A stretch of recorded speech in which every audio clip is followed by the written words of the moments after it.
nós vamos tratar o processo de normalização, que são as formas normais, para que a gente elimine aquelas anomalias que vimos antes. Então, a normalização ela é composta de primeira forma normal, segunda forma normal, terceira forma normal. Também existe a quarta e a quinta, que nós não vamos abordar nessa aula. É consenso que chegando até a terceira forma normal, você eliminará 99% das anomalias. As que essas formas trato aqui embaixo, a quarta e a quinta, são muito raras e elas não demandam o escopo dessa aula. Por que as formas normais têm número? Porque elas têm uma sequência. Então é necessário para chegar na segunda forma normal ter feito a primeira. Assim como é necessário para chegar na terceira forma normal ter feito a primeira e a segunda. Essa sequência é muito importante para que nós atinjamos o objetivo. Então o processo de normalização ele tem o universo das relações normalizadas. Eu tenho então relações são tabelas. Por isso que é uma teoria relacional, né? Tudo se relaciona, então chamamos de relações. Nós temos um universo não normalizado, normalizado. Existem tabelas ou relações que estão na primeira forma normal. Existem tabelas, ou podemos chamar de relações também, que estão na segunda, que estão na terceira, na quarta e na quinta. Chegando elas na terceira, nós estamos com um excelente nível de qualidade no nosso projeto de banco de dados. Então, a nomenclatura que utilizamos para a primeira forma normal é 1FN ou primeira FN. Normalmente colocamos 1FN.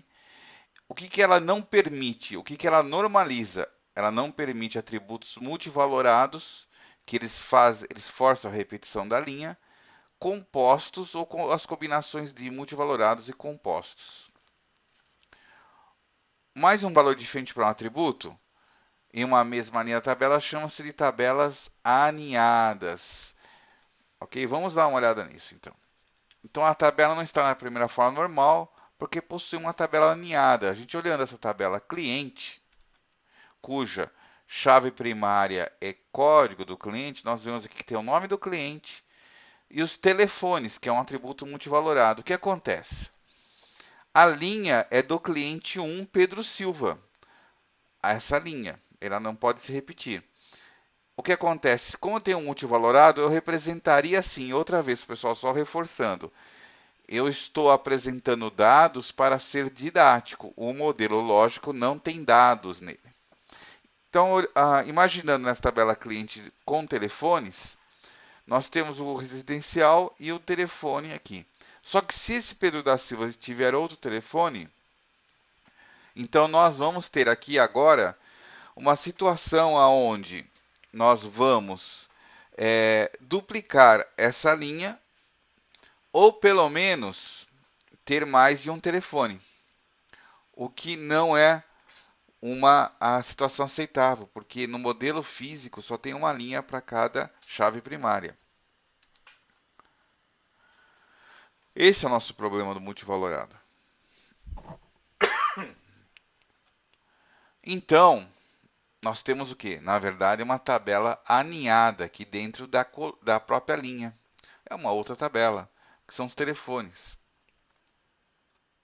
Então, como vamos chegar na primeira forma normal, que é não ter multivalorados e compostos? Nesse exemplo que nós vimos, o multivalorado pode provocar repetição da chave primária, porque eu vou ter que fazer mais uma linha para o segundo telefone, repetindo a chave primária. Por que eu repito a chave primária? Porque ainda é da mesma pessoa o telefone. Mesmo desprezando a restrição da chave primária, que é um erro, do ponto de vista da teoria relacional, ela provocará a repetição do código e é uma redundância, o que torna a pesquisa na tabela muito difícil também. Então, a solução inadequada, e aí eu vou apresentar a solução inadequada para que vocês entendam por que ela é inadequada. Alguns criam um telefone para cada coluna, ou seja, uma coluna para telefone residencial, uma para comercial e assim sucessivamente. Por que ela é inadequada? Dessa forma, se surgir mais um telefone, por exemplo, telefone de recado, eu preciso alterar a tabela. Eu preciso alterar fisicamente a estrutura do banco de dados. E isso não é normal quando você tem lá o usuário usando um sistema e tá, eu tenho mais um telefone para informar, recado. Ah, espera que eu vou chamar o DBA, o Database Administrator, o administrador de banco, para alterar o banco para conseguir ter mais uma coluna de telefone aqui. Ou então você vai responder, ah, não consigo informar esse aqui porque meu sistema só aceita 2 tipos de telefone. Então, qual é a solução que nós temos? Então, é necessário alterar a estrutura para que cada novo telefone, por exemplo, incluir um telefone celular aqui também. Então, como fazer a primeira forma normal, né? Essa tabela aninhada, nós temos que retirar ela da tabela original. A tabela aninhada não deverá ficar na tabela cliente, só que importante, sem perder o vínculo da informação. Nós temos que retirar ela daqui, mas ela tem que estar ligada ao cliente, porque afinal de contas, eu quero saber de qual cliente é aquele telefone. Então, sobrou essas 2 colunas da tabela cliente, dessa tabela de exemplo, né? E criou então uma tabela telefone, cujo, aqui a chave primária do cliente, vocês estão vendo aqui em amarelo, que é o código do cliente, cuja chave primária vai ser a tabela de origem, a primária da tabela de origem, mais o próprio atributo que era multivalorado. Então percebam que essa chave primária combinada de 2 colunas, ela tem a combinação não se repete. Apesar do código do cliente se repetir, a chave primária toda ela não se repete. E por que eu trouxe o código do cliente aqui?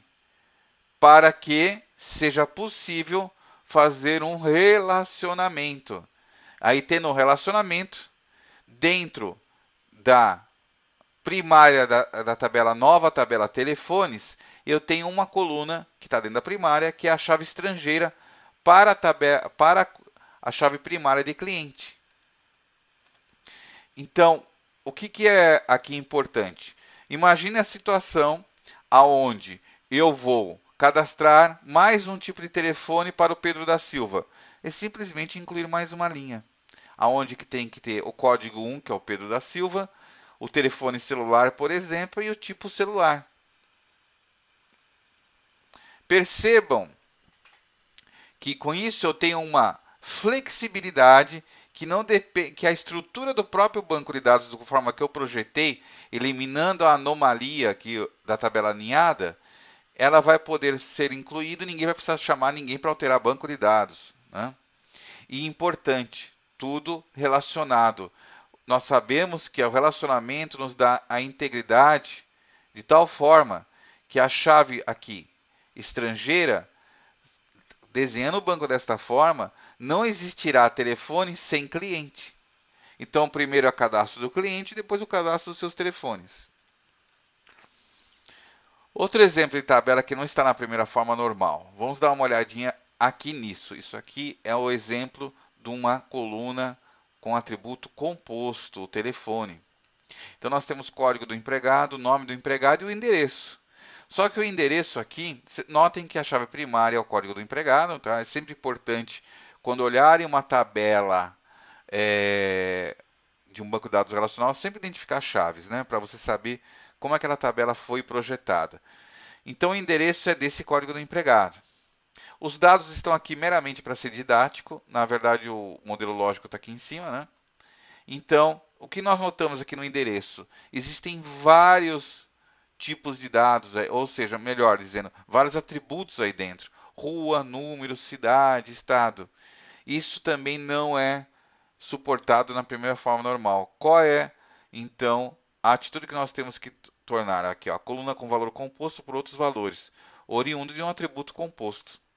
Isso acontece em alguns bancos de dados mal projetados, onde tem lá uma única coluna para colocar todo o endereço. Nós então decompomos, é aquilo que nós aprendemos para fazer o modelo lógico. Caso não esteja feito, tem que ser feito. E aí tem uma coluna para rua, uma para número, uma para cidade, uma para estado. Ou seja, para cada elemento que tinha lá no endereço. É lógico que você vai ter no mundo real aí CEP, pode ter bairro, ou seja, decompõe todos os componentes de um endereço. Isso é a primeira forma normal, onde nós temos que nos preocupar com isso. Os valores são decompostos em outras colunas. Aí se alguém me perguntar, e se o cara tiver mais de um endereço? Então ele será multivalorado, além de composto.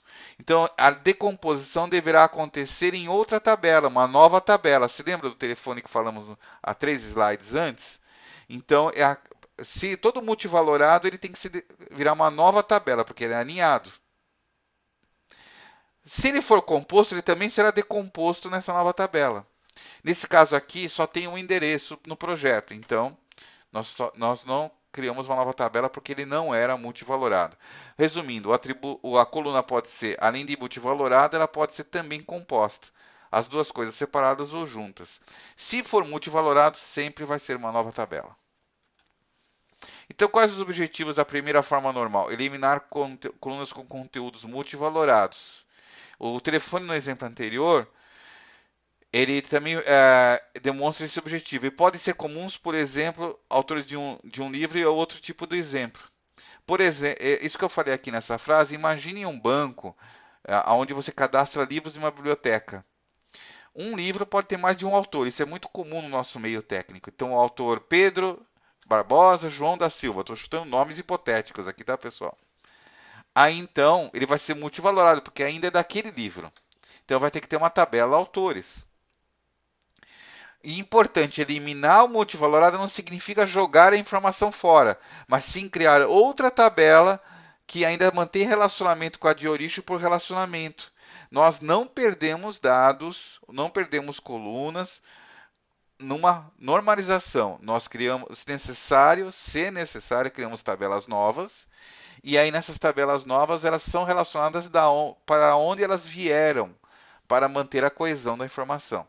Então, transformar as colunas com conteúdo de valor composto por outros valores por decomposição. O exemplo é o endereço, que é a situação do composto. Atenção, pode ocorrer colunas que têm as duas características, sendo multivalorado ou composto. Isso nós já explicamos antes. Segunda forma normal. A nomenclatura usada para a segunda forma normal é 2FN ou segunda FN. Qual é a pergunta? Qual é o objetivo? Todas as colunas não chave, quer dizer, colunas que não chave primária, devem depender funcionalmente para com a chave primária. Não pode existir dependências funcionais parciais quando a chave primária é composta por mais de uma coluna.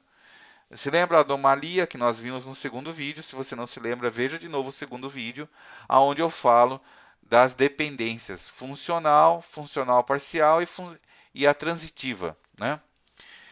Importante, obrigatoriamente já deve ter feito a primeira forma normal. E aqui vai um recado, ela deve ter feito ou deve estar já. Não é porque você está normalizando que você pega um banco de dados num exercício ou no mundo real, que ele já não esteja em alguma forma normal. Você precisa saber identificar isso. Se ele já estiver na primeira forma normal, ok. Agora, se não estiver, você primeiro tem que fazer a primeira forma normal para depois fazer a segunda forma normal. Esse é o recado. Então, nós estamos aqui olhando um exemplo. Aqui temos uma tabela empregado projeto, esse é o nome dela. Tem código do projeto e código do empregado como chave, ou seja, é uma chave composta de duas colunas. Por que ela é composta de duas colunas? Porque ela reporta o empregado e o projeto onde ele trabalha. A chave primária sublinhada aqui. Os dados estão aí para que vocês tenham uma visão didática da tabela. O que nós temos aqui? Essas colunas, nome do empregado, cargo do empregado e salário do empregado, elas dependem somente do código do empregado. Por que elas dependem somente do código do empregado? Porque o projeto pode ter mais ou menos projetos, mas o nome do empregado não vai se alterar, nem o cargo dele, nesse projeto, nessa tabela da forma que foi feita. Então nós temos uma dependência funcional parcial. E por que ela se chama parcial? Porque ela depende somente de parte da chave primária. E é aí que nós temos uma situação aonde a nossa segunda forma normal age. Nome do projeto depende do quê? Depende só de projeto. O nome do projeto não vai depender do empregado. O empregado pode ser um ou outro, mas o projeto ainda é o mesmo. Então aqui outra dependência funcional parcial, outra vez, ela é parcial porque não depende de toda a chave primária. E aqui, então, nós temos uma última coluna, horas alocadas. Ela depende de uma forma diferente. Vamos ver por quê? Ela depende de toda a chave primária. Porque a hora alocada é daquele empregado naquele projeto. Ou seja, vamos olhar os dados aqui. O projeto 12, o empregado 1003, que é o Cláudio, ele aloca 2 horas nesse projeto beta, que é o projeto 12. Então, essa coluna é a única realmente que depende de toda a chave primária. Então, ela tem uma dependência funcional de fato, que é o que nós precisamos ter na segunda forma normal.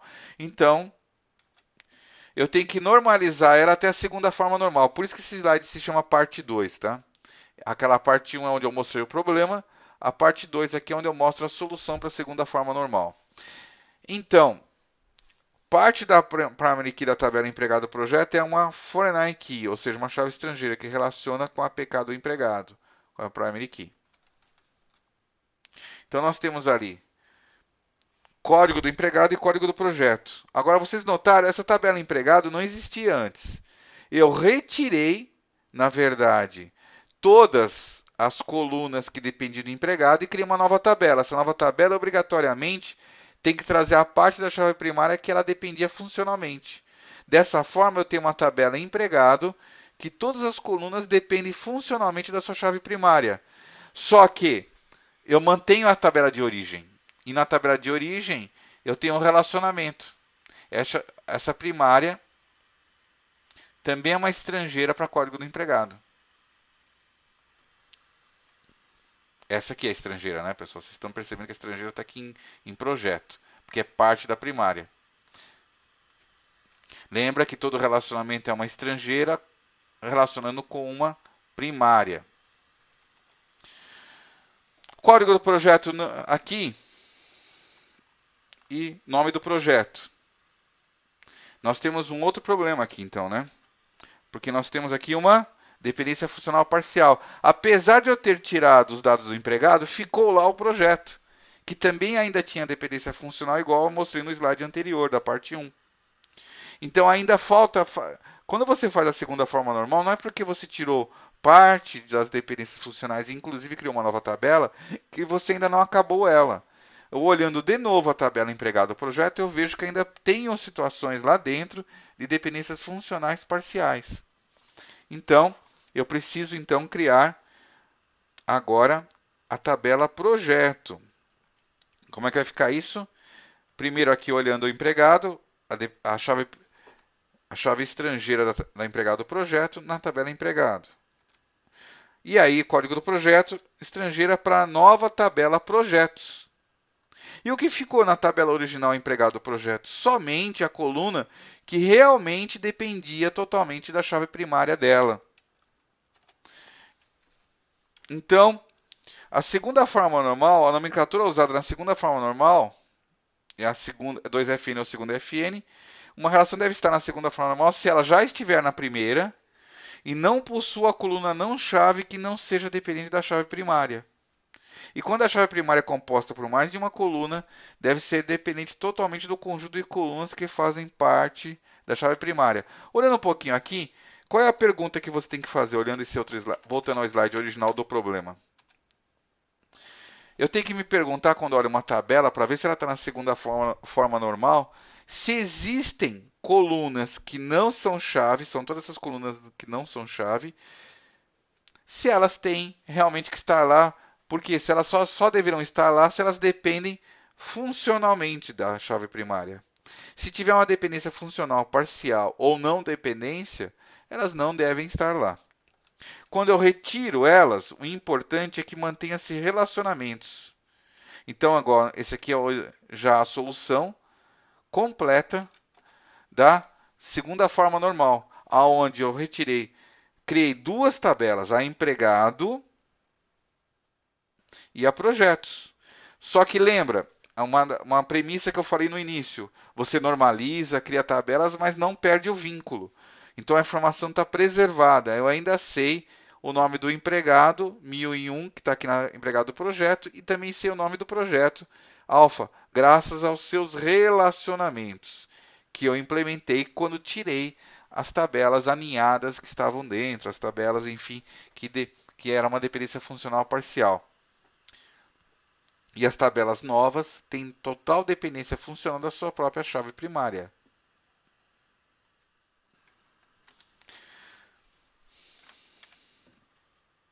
Então, para uma tabela estar na segunda forma normal, ela, além de estar na primeira forma normal, ela não deve conter dependências parciais. Uma forma de verificar é fazer a pergunta: esta coluna depende de toda a chave? Quando eu falo esta coluna, essa é uma pergunta para fazer aquelas colunas que não são chave primária. Se não, temos uma dependência parcial. Nos casos em que uma chave primária tem somente uma coluna, a pergunta é: esta coluna depende da coluna que é a chave primária? Ou seja, é um método para você chegar na segunda forma normal. É uma pergunta quando você olha cada coluna, que não é chave. Quer dizer, se ela não depende, deve ser outra tabela relacionada por uma chave estrangeira, fazendo um relacionamento entre chave estrangeira e chave primária. Terceira forma normal. Então chegamos agora na terceira forma normal, fizemos a primeira, fizemos a segunda. Lembrando, então, para chamar de 3FN ou até terceira FN, ela deve estar na segunda, porque se ela estiver na segunda, ela também estará na primeira forma normal. É uma sequência. Não pulem etapas. Apesar de você, quando começar a estudar, já saber o que é segunda, terceira forma normal e na hora que você bate o olho na tabela do exercício, você quer fazer a terceira antes da segunda, não pulem etapas, senão haverá confusão. Façam primeiro a primeira forma normal, depois a segunda forma normal, depois a terceira forma normal.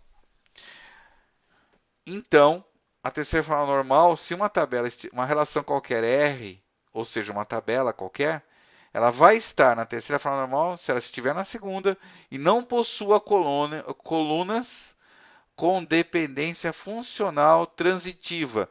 E lembrando que a explicação do que é dependência funcional transitiva está lá no vídeo anterior.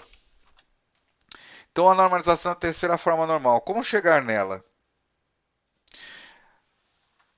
Exemplo da solução correta. Para cada coluna determinante que não é uma chave primária, remover da tabela as colunas que dependem dessa determinante. Ou seja, determinante, quando nós vimos o conceito de dependência funcional, é aquela coluna que dá sentido à outra, que a outra depende dela para ter sentido. Então a gente cria uma nova tabela contendo as colunas da tabela de original que dependem desse determinante. E aí nós tornamos o determinante a chave primária da nova tabela. Vamos lá. Para uma tabela estar na terceira forma normal, ela deve estar na segunda e não deve ter dependências funcionais transitivas. Eu bato muito nessa tecla para vocês não pularem etapas, né? Um jeito de verificar essa norma, né, essa normalização, é fazer a leitura das colunas fazendo a seguinte pergunta: essa coluna depende também de outra que não seja a chave? Percebo que já mudou. Na segunda eu perguntava: essa coluna depende da chave primária? Nessa não, essa eu pergunto uma pergunta um pouquinho diferente. Esta coluna depende também de outra que não seja a chave primária? Se sim, temos uma dependência funcional transitiva. Vamos dar uma olhadinha aqui na tabela empregado, né? Como é que são as dependências dessa tabela empregado?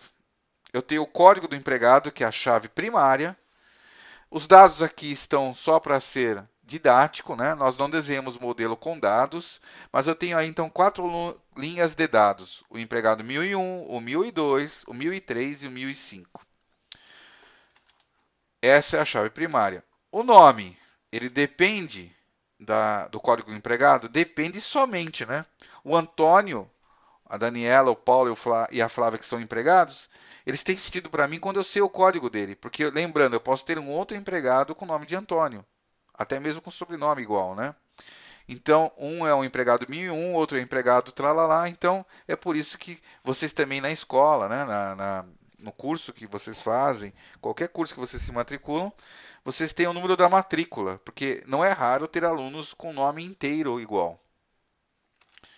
Então, isso é uma dependência funcional, porque o nome só depende do código do empregado, para fazer sentido para mim. Data de nascimento. Aquela data de nascimento isolada, ela não significa nada se não souber de qual é empregado. E o que determina qual é empregado é o código. Então, eu tenho uma dependência funcional. Até aí, não existe dependência transitiva ainda. O cargo. Ele depende do empregado, certo? Porque um empregado de um determinado código, ele tem um cargo na empresa e outro empregado com outro código tem outro cargo. Dependência funcional também aqui. Salário. O salário é daquele empregado? Sim, o salário é daquele empregado, porque cada empregado ganha o seu salário. Para eu saber o número do salário, eu preciso consultar pelo código do empregado. Então, as dependências funcionais estão aqui. Agora, vamos fazer aquela pergunta. Cada coluna aqui depende da chave primária ou também depende de outra coluna? O nome não depende de nenhuma outra. Data de nascimento, não. O cargo não depende de nenhuma outra, mas o salário depende. Por que o salário depende? Porque se o cargo mudar, olha aqui, se o cargo mudar, o que acontece com o salário? Numa empresa justa, né, numa empresa que tem uma hierarquia correta, vamos dizer que o nosso requisito é para uma empresa normal, quando você muda de cargo, tem uma promoção, você tem um aumento de salário, tem um salário diferente.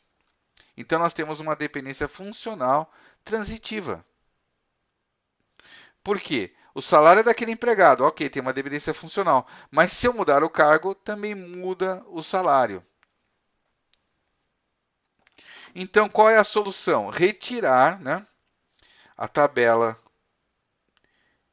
de o cargo e o salário, que são as duas colunas, né?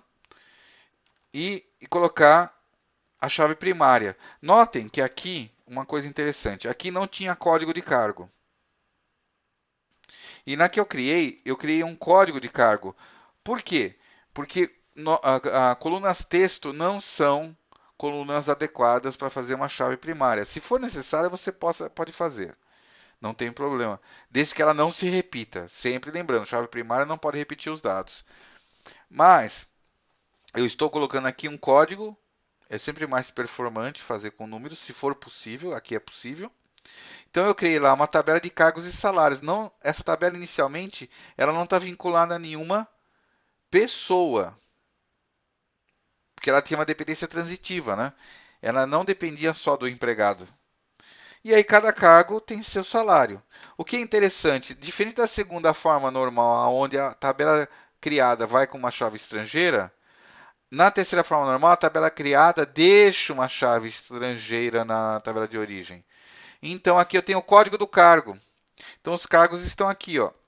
Se essa pessoa tiver uma promoção, o Antônio, ele for de vendedor júnior para gerente júnior, basta eu cadastrar na chave estrangeira dele o novo código de cargo. Aqui. Percebe? As colunas que não são chave, elas dependem realmente da chave primária.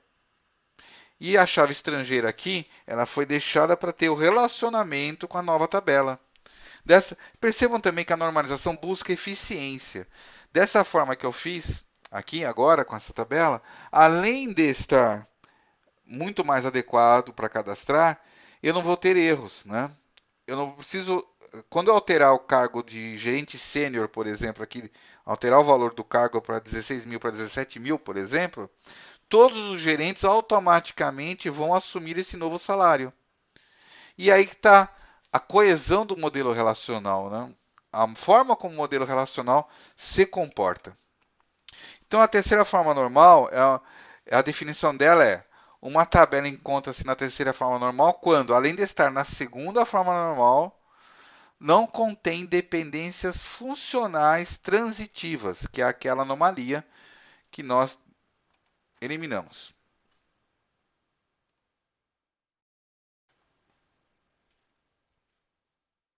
Então, aqui nós terminamos o vídeo